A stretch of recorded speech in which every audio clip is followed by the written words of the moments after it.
La presentación esta, que quiero compartir con vosotros, no la he preparado para herir sensibilidades, pero lo que sí que yo pretendo es que el Espíritu Santo nos sacuda. Que nos sacuda, ¿vale? Porque si el ser humano no es sacudido por el Espíritu Santo, se queda paralizado y fosilizado. Si el ser humano no se va desarrollando, es como una planta, o creces o te mueres. Entonces, el título que yo he dado a esta presentación es: si no tienes una meta, estás muerto. Si no tienes una meta, estás muerto, ¿vale? Y hay una cita que yo guardo y que yo siempre he tenido en mi nevera en casa, y cuando la gente viene se queda sorprendida y les sacude. Y la cita dice lo siguiente: una vida sin objetivos es una muerte en vida. O sea, alguien que esté viviendo una vida que no tenga objetivos es como la hoja seca que ha caído de un árbol que va de un sitio para otro porque el viento la mueve, porque no tiene ninguna dirección. ¿Vale? Imaginaos por un momento la siguiente escena. Mañana yo os convoco aquí para ir de excursión. Y todos venís, no hace falta traer comida, no hace falta traer dinero, todo está pagado. Y yo subo un tren de lujo. Y lo mejor que os podáis imaginar el tren: comida, conexión a internet, sofás, lo mejor. Y el tren, ahí va el tren. Y todos disfrutando el viaje. Y el tren sigue. Y claro, pasan las horas y el paisaje es muy bonito y el tren sigue. Y llega la noche y el tren sigue. Y atravesamos la frontera con Francia. Y entonces, llegada ya la noche, dice, alguien viene y me pregunta: oye, Juan, ¿a dónde nos lleva este tren? Y entonces yo le respondo: no lo sé. ¿Cómo te quedarías tú si vas en ese tren y no sabes dónde va? ¿Cómo nos quedaríamos, no? ¿Vale? ¿Cómo nos quedaríamos? Nos quedaríamos... Bueno, ¿A dónde vamos? ¿Qué inseguridad puede darle a una persona estar subido a un tren y no sabe dónde va? Este planeta es un tren en marcha y la gente no sabe dónde va el tren. No hay objetivos. Este es el problema. Entonces, no hay metas. Objetivos es un sinónimo de metas. Y cuando estaba preparando ese tema, encuentro que en la Biblia solo hay un versículo, solo uno, que menciona la palabra meta. Es muy interesante. Y la presentación que yo estoy ahora compartiendo con vosotros tiene que ver precisamente con eso. ¿Sabéis cuál es ese versículo? Ahí vamos allá. Dice así: olvidando ciertamente lo que queda atrás y extendiéndome a lo que está por delante, prosigo a la meta. Fíjate lo que está diciendo ahí. Olvidándome del pasado, mirando para adelante, prosigo a la meta. Este texto, llevo unas cuantas horas estudiando este texto y me ha cambiado por completo la visión del libro entero de Filipenses, y vais a ver por qué, ¿vale? Es muy interesante que este libro fue escrito desde una cárcel. Pablo, que estaba escribiendo este libro, estaba en una cárcel. Yo no sé si aquí todos sabemos cómo era una cárcel en la antigüedad. Era bajo tierra, 10 o 15 metros, sin luz, sin agua corriente y sin aseo. Y este hombre, en esas condiciones, escribe: prosigo a la meta. ¿Cómo es posible que Pablo en esas condiciones diga esas palabras? Porque tenía una meta. Esa es la clave. Él tenía una meta. Y en cada misión que tengamos, si es que tenemos una meta, no nos vamos a desanimar. El problema es que no tenemos metas. Y cuando uno no tiene metas, a cualquier cosa se desanima. Porque si nosotros estuviéramos en las condiciones que estaba Pablo, os aseguro que ya teníamos a uno aquí de presión. Entonces, en cualquier circunstancia de la vida, ¿vale?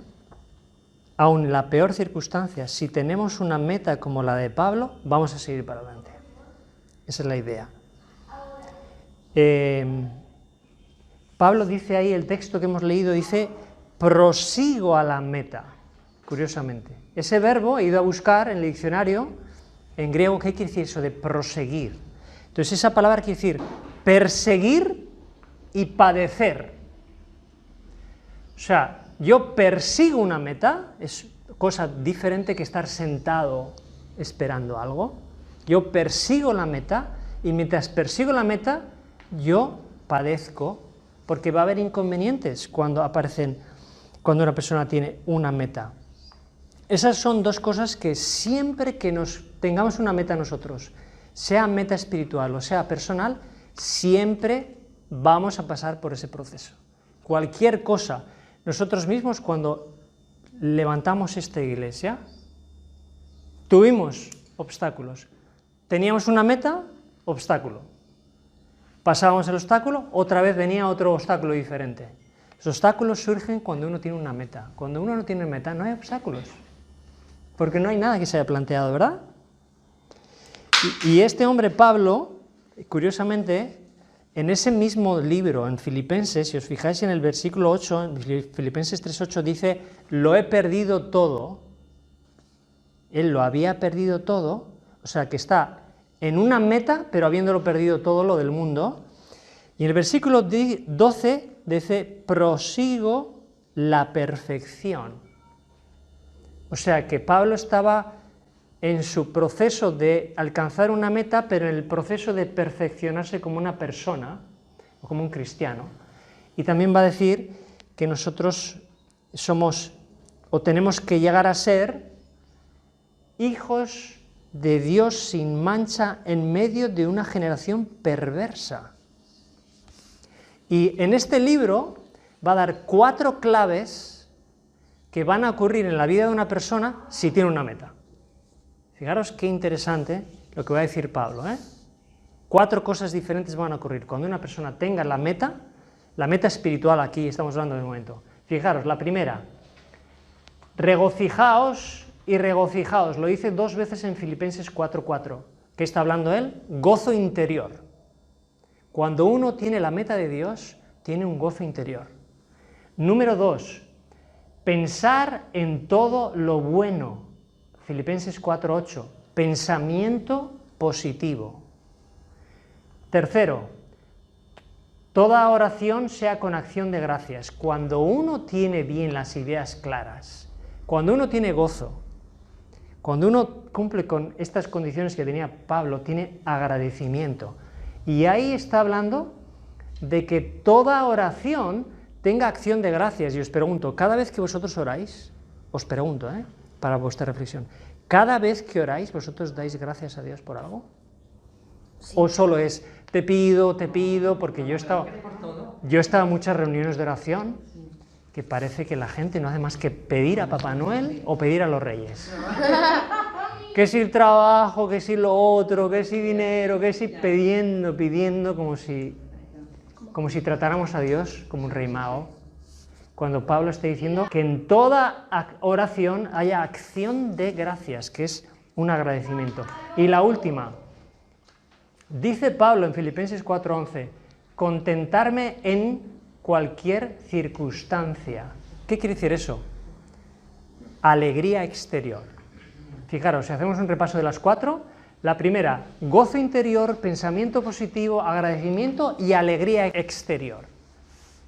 Si os encontráis con una persona así, esa persona irradia luz.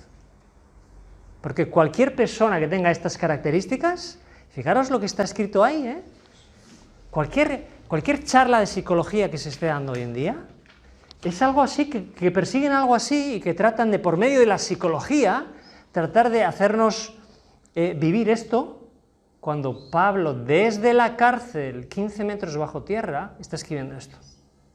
¿Por qué? Porque Pablo tenía una meta. la palabra meta. Como es la única vez que aparece en la Biblia, voy otra vez al diccionario griego y digo, ¿qué quiere decir esta palabra? Y encuentro que la palabra meta en griego es scopio. Y digo, qué interesante, scopio. Y a mí me suenan algunas palabras que tenemos nosotros en el español, scopio, como telescopio o microscopio. ¿Sí? Qué curioso, ¿verdad? Con el telescopio voy buscando una meta en el cielo. Con el microscopio voy buscando una meta en la tierra. ¿Sí o no? Muy bien, esto es muy interesante.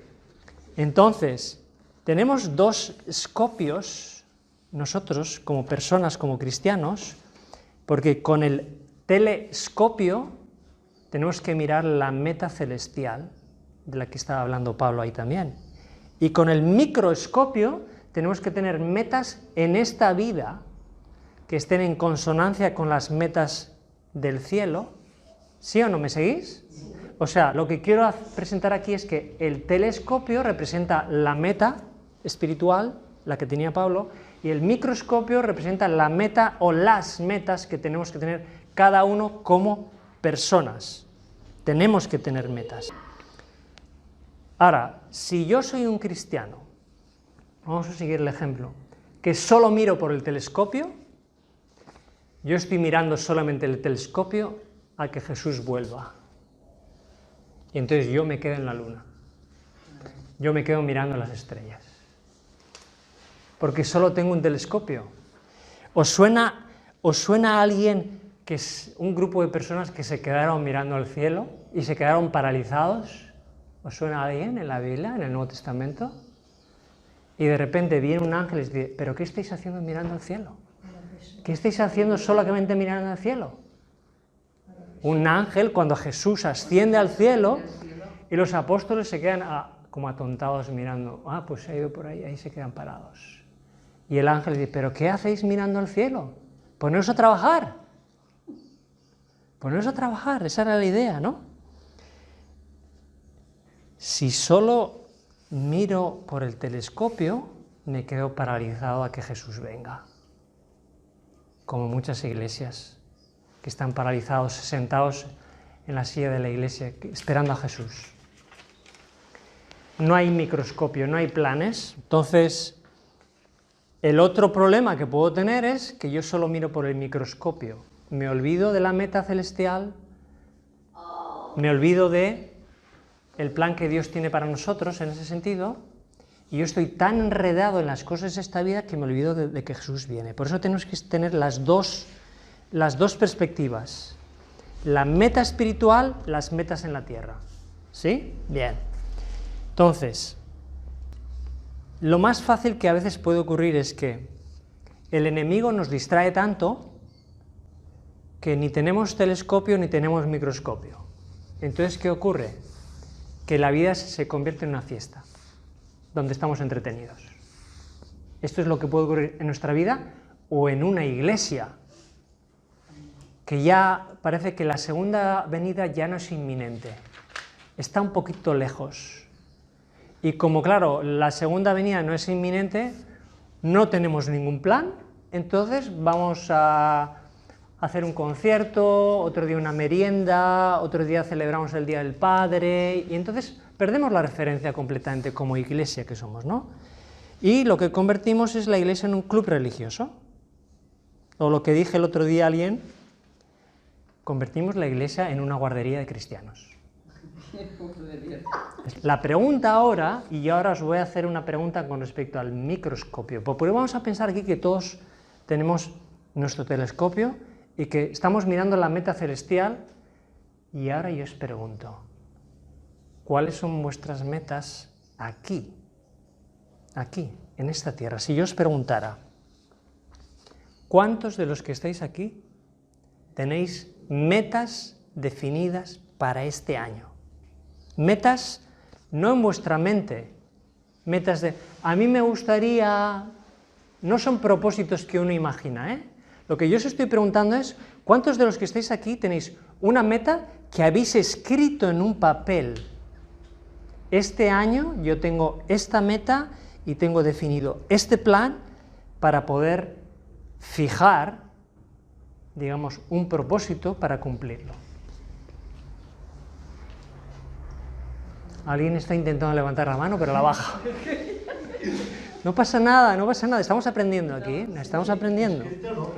Ah, no, pero ahora vamos a ver por qué es importante escribirlo. Ahora lo vamos a ver, ya verás qué cosa más interesante. ¿Sabéis que el 95% de las personas no tienen ninguna meta? Ayer mismo hablaba con una persona y le preguntaba, bueno, ¿y tú qué meta tienes para este año? Y me dice, no, pues seguir con lo mismo. Seguir con lo mismo es estar fosilizado, porque no hay nada nuevo, no hay ningún plan que me motive. ¿Entendéis? La vida no es seguir con lo mismo, nosotros somos arquitectos de nuestra vida. Somos arquitectos del carácter, somos arquitectos de la vida de alguna forma, pero esto tenemos que creérnoslo. Y fijaros que hay ejemplos muy, muy interesantes. Bueno, otra forma de decirlo, somos arquitectos de nuestro carácter y de nuestra vida en realidad, porque nosotros elegimos lo que queremos, ¿no? Y ahora os voy a enseñar algo que es muy interesante. Vale, ese es un cerebro. ¿Vosotros veis la parte roja que hay ahí? A eso se le llama el córtex reticular. El córtex reticular. ¿Qué es el córtex reticular? Esa parte del cerebro tiene una función a la cual se le llama filtro reticular, pero que es muy, muy interesante. Y os voy a decir lo que es. Pero antes quiero preguntaros. Si yo pregunto aquí a todos los que tenéis seguro vuestro móvil, ¿sabéis que vuestro móvil tiene una antena? ¿No? Es obvio, porque si un móvil no tiene antena no puede recibir señal y no funciona. ¿Sabéis que vuestro cerebro tiene una antena? ¿Alguna vez habéis oído eso? Nuestro cerebro tiene una antena que es el córtex reticular.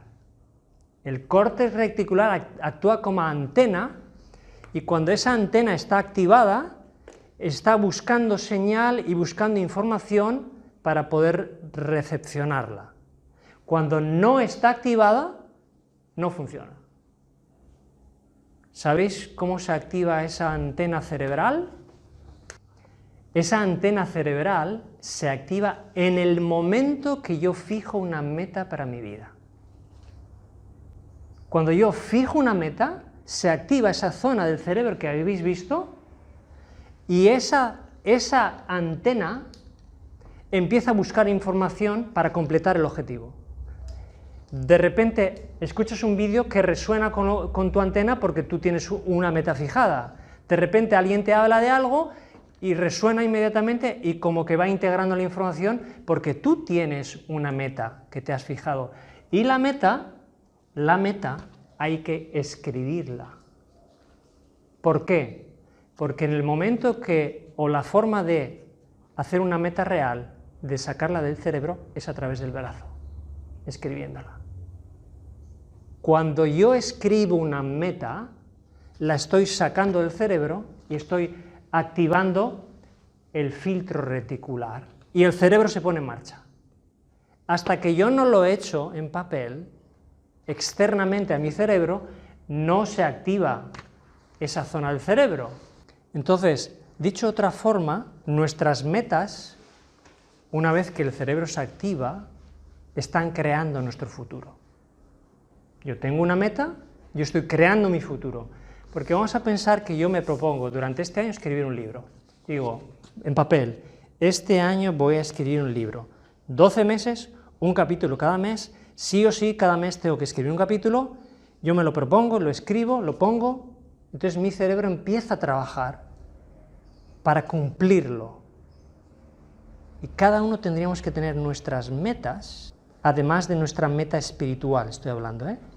¿Cómo saber cómo escribir una meta? Porque hay ciertas reglas, ¿vale? Si queremos que sea efectiva. Una meta tiene que ser medible, alcanzable, relevante, tiene que estar colocada en un tiempo y tiene que ser específica. 5 cosas que tienen que tener una meta. Idealmente estoy hablando, ¿eh? Medible. No es una meta decir, yo quiero ser más feliz. No, eso no es medible. Eso no es medible. O, por ejemplo, yo este año quiero perder peso. No, eso no es una meta. Estamos hablando ahora de metas de microscopio, ¿eh? Las metas aquí, ahora nosotros, este año. Entonces, repito, medible, alcanzable, relevante, colocada en el tiempo, porque hay que colocar un tiempo límite. Este año me propongo X. O, por ejemplo, en 3 meses voy a memorizar un libro de la Biblia. Tienes un tiempo, igual que cuando a uno le pone un examen. Día 31 de este mes hay un examen. Tienes un tiempo que está haciendo que tu cerebro enfoque. ¿De acuerdo? Entonces, cada vez que tengamos una meta establecida, va a venir un obstáculo. El obstáculo aparece porque nosotros nos hemos puesto una meta. Igual que el cristiano tiene una meta y de repente aparecen obstáculos que antes yo no tenía. Si no hubiera meta, no hay obstáculo. Si hay obstáculo es porque hay una meta. Y cada vez aparece otro obstáculo que hay que ir superando para alcanzar la meta. Entonces, un ejemplo. El edificio más imponente que se haya construido en este planeta, dicen que fue el Templo de Salomón. Dicen que nunca hubo un edificio, que nunca en la historia ha habido un edificio tan bien construido, con tanto oro, plata, de todo. La descripción es inmensa, ¿no? Este templo, que la gente conoce muy bien, lo que la gente no sabe es que había algo muy importante que yo no he oído nunca al menos mencionar, que fue clave para poder construir este templo. Y ahí va el dato. Palabras del padre de Salomón, David, cuando en la Biblia describe lo siguiente. Y David dio a Salomón, su hijo, el plano del pórtico del templo y sus casas, sus tesorerías, sus aposentos, sus cámaras y la casa de propiciatorio. Había un plano, había una meta. Alguien diseñó un plano para construir el templo. Esa era una clave. El templo no vino de repente. Había una meta establecida que dejó escrita el padre, David, porque Dios le había dicho, has sido un guerrero, hay sangre en tus manos, otro lo construirá. Pero el diseño fue de David. ¿Entendéis? Una vez que hay un plano o una meta, entonces se pudo realizar aquel proyecto. El día que vosotros tengáis metas, no os paréis, porque es curioso que le va a decir, luego le va a decir, en la Biblia dice, no te desanimes, sigue adelante, lo vamos a ver luego. No te desanimes, sigue adelante. Cada vez que nosotros tengamos una meta, va a haber obstáculos para impedir que se cumpla con la meta. No te paralices ante cualquier eventualidad negativa que ocurra, porque cada vez que una persona se propone algo bueno, siempre tiene impedimentos. Y las malas noticias o las malas situaciones en la vida nos paralizan. Y yo os voy a decir un consejo, o al menos algo que a mí me funciona bien. Fijaros bien, la gente deprimida es gente paralizada. Generalmente es gente paralizada. Yo recuerdo una vez que me llamaron por teléfono y me dieron la noticia de que había muerto un tío mío. Y yo sabía que era un hombre viviendo en el mundo y en el vicio. Y entonces yo pensé, por unos minutos me quedé acongojado, mal, pensando, este hombre se ha perdido, este hombre se ha perdido. Entonces se me conmovió el corazón y entré en un estado que, digo, de alguna forma me empecé a desanimar. Dije, no puede ser. Cogí la bicicleta y a pesar de que estaba triste y llorando, porque estaba llorando, cogí la bicicleta y me puse a andar en bicicleta, y mientras yo andaba en bicicleta yo iba llorando. Yo no sé qué pensaría la gente cuando me viera, un tío en bicicleta llorando. Pero yo estaba mi mente estaba llorando, pero mi cuerpo estaba en acción. Y como yo le suelo decir a mi hijo, el cuerpo obedece a la mente y la mente al cuerpo. Si la mente está mal, hay que hacer que el cuerpo trabaje para que dirija la mente. Y si el cuerpo está mal, es la mente la que tiene que dirigir al cuerpo. ¿Me seguís? Aquel día mi mente estaba mal, dije, el cuerpo tiene que estar en acción. Porque cuando el cuerpo está en acción, la mente se recupera. ¿De acuerdo? Y si el cuerpo está enfermo, la mente tiene que estar en acción. ¿Vale? Entonces, nunca os paréis por muchos obstáculos que vengan. Ahora viene la siguiente pregunta que os voy a hacer, porque hasta aquí hemos hablado de cada uno de nosotros y lo importante que es que tengamos metas. Y yo os pregunto, ¿y como iglesia, aquí, esta iglesia, esta concreta, cuál es la meta de esta iglesia? Es para pensarlo, ¿eh? ¿Cuál es la meta de esta iglesia? Porque yo creo que básicamente la meta, a grandes rasgos, que hay que entrar en detalle, ¿no? Aquí yo entiendo que una iglesia solo tiene que tener dos metas básicamente, ¿eh? Que son crear un lugar que sea un cuartel espiritual donde los soldados se fortalezcan espiritualmente, número uno, y número dos, para que esos soldados fortalecidos salgan a la batalla. No hay más, señores, no hay más. Cuando esta iglesia se estaba construyendo, físicamente hablamos, hubo una visión, una organización, una concentración, ejecución, revisión de todo lo que aquí se hizo, se corrigió lo que estaba mal y se perfeccionó. Pero todo eso vale igual para una meta espiritual como iglesia, estoy hablando ahora mismo, ¿eh? Porque como iglesia hay una cita que me gusta que dice, es trabajando en la difusión de las buenas nuevas de la salvación como somos acercados al Salvador y otros son acercados al Salvador. Si no tenemos una meta como iglesia, nosotros no tenemos microscopio ni ninguna misión en esta vida.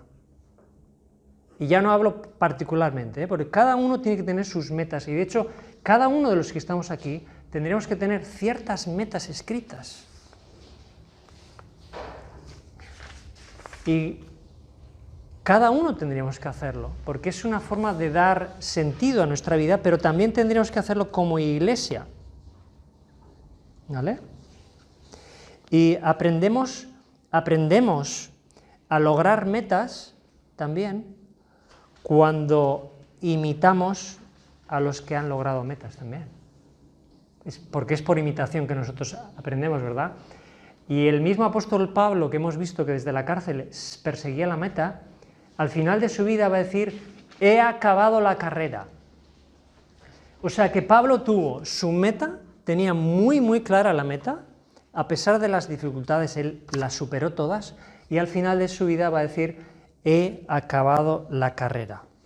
Ahora bien, si yo os preguntara, ¿cuál es la mayor meta que se ha alcanzado alguna vez en este planeta? Pues para mí, cuando estaba estudiando yo este tema, llegué a la conclusión que la mayor meta que se ha alcanzado en la historia es la que alcanzó Jesucristo. Y la meta de Jesucristo era la cruz, para poder salvar a Miguel Ángel, y a Pedro, y a Mari, y a Merchi, y a todos los que estamos aquí. Era esa su meta, y precisamente porque él tenía claramente cuál era su meta, es que alcanzó su meta.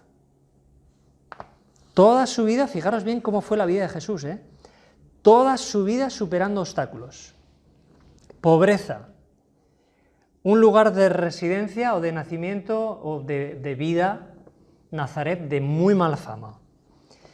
Tentaciones en el desierto, sus hermanos le daban problemas, sus discípulos les daban problemas, los dirigentes les daban problemas, el país entero en contra de él, todos en contra de él, pero él siguió la meta. ¿No creéis que nosotros tendríamos que tener metas? ¿No creéis que primero Pablo y especialmente Jesucristo son buenos ejemplos de que tendríamos que tener metas, tanto espirituales como metas personales, que estén en consonancia con la espiritual, ¿eh? Así que yo creo que todo lo bueno que enseñan los emprendedores y los gurús hoy en día en el mundo de motivación y demás, todo está en la Biblia. Todo está en la Biblia, en realidad. Porque en la Biblia podemos encontrar toda la motivación que nos hace falta para emprender, para tener metas, para poder llegar hasta el final. Y como decía, el mismo Jesús, que tenía muy clara la meta, cuando termina su vida va a decir: he acabado la obra que me diste que hiciese. Esa era una oración que estaba haciendo al Padre. Jesús nace y vive con una meta bien definida, nada le para, por muchos problemas que tuvo, y de hecho yo creo que alcanzó la meta porque él tenía bien clara cuál era la meta. Y él se había propuesto en el cielo su meta. Por eso nosotros tenemos que aprender a nosotros proponernos también metas. Por eso creo que en realidad el mayor emprendedor que había en la historia fue Jesús, no otro. Y es así como debiéramos de nosotros terminar nuestra vida. Así, con esas palabras: he alcanzado la obra que Dios tenía para mí. Porque Dios tiene una meta para cada uno de nosotros. Tanto de forma individual como de forma eclesiástica o en grupo, ¿eh? Así que Dios nos ha dado una gran meta, podemos decir, que es la del telescopio, la meta celestial. Pero cada uno de nosotros tenemos que tener metas aquí, que están un poco simbolizadas, como hemos visto, en el microscopio, ¿de acuerdo? Por eso vamos a acabar con las palabras que David le dijo a su hijo Salomón cuando le dijo: aquí tienes el plano del templo. Esas palabras sirven para nosotros hoy para que no nos desanimemos. Fijaros qué le va a decir: anímate y esfuérzate y manos a la obra. No temas ni desmayes, porque Jehová Dios, mi Dios, estará contigo. Él no te dejará ni te desamparará hasta que acabes toda la obra para el servicio de la casa de Jehová. Solamente entonces recibiremos nosotros lo que Pablo dijo o llamó la corona incorruptible. Que estas palabras de David a su hijo Salomón antes de construir el templo sirvan también para nosotros, para no desanimarnos nunca, porque van a aparecer obstáculos, pero en la medida que superemos obstáculos nosotros podemos alcanzar nuestra meta espiritual y nuestras metas también terrenales, ¿de acuerdo? Bueno, pues que Dios nos bendiga para que sea una realidad